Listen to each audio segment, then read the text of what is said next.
Welcome back to Mr. Ripka reading Neruda. Before we begin today with our Pablo Neruda Book of Questions, I thought I'd like to read this first paragraph in the introduction, just to kind of remind us what we're doing. It says here, Pablo Neruda finished the Book of Questions, El Libro de las Preguntas, only months before his death in September 1973. With its composition, he drinks from the common source of all his essential work, revisiting that deep well of perpetuity and coming full circle as an artist. These brief poems, composed entirely of questions, coalesce in the realm of paradox. They take shape in the connection between the poet's names for things and what lies beyond our ability to name. Neruda absorbed many philosophies, political doctrines, and religious creeds.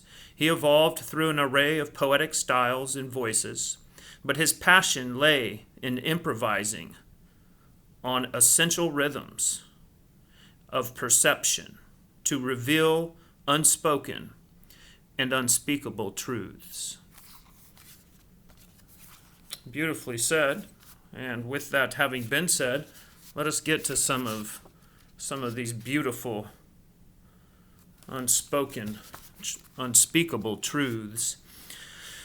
We'll go ahead and do the Spanish first today. It says, Es paz la paz de la paloma, e leopardo hace la guerra.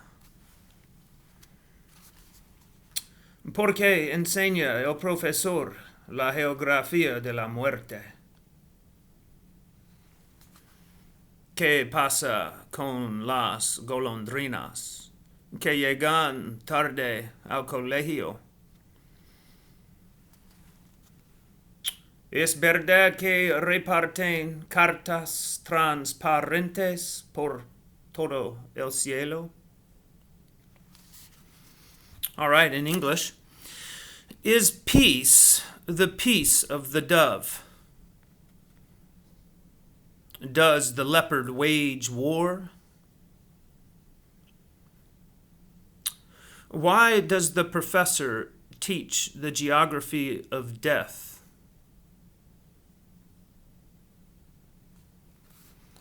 What happens to swallows who are tardy for school? Is it true they scatter transparent letters across the sky?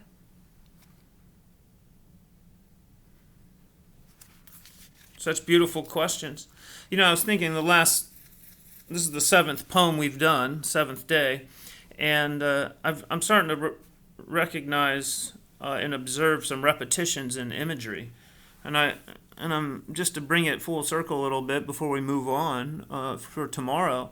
I've noticed there's been a lot of sky. We just saw this here. Is it true they scatter transparent letters across the sky? We also have, what does the hat of night fly? Or why does the hat of night fly so full of holes? And, of course, sky, the nighttime. We have sun, which is in the sky, of course. For whom do the pistols of the sun burn? There were airplanes, if you remember the first question. Why don't the immense airplanes fly around with their children? So there's a lot of sky stuff, moon, sun, clouds.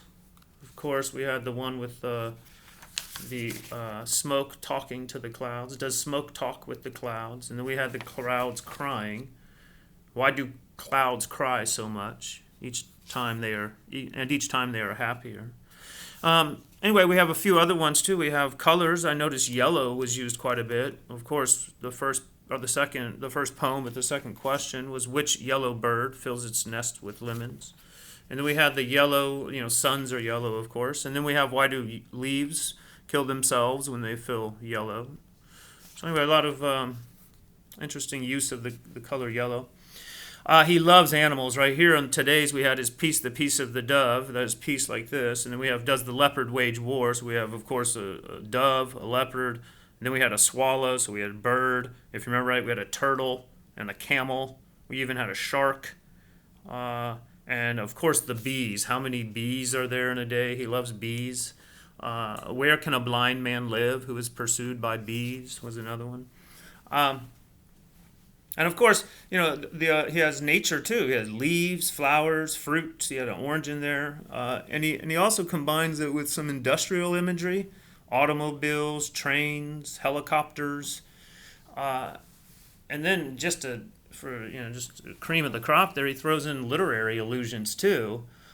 He used a allusion to Homer's Odyssey, the sirens, and then he alluded to Marcel Proust's A Remembrance of Time Past. I mean, all this is happening, right, in very small or very few words, as you can see right there.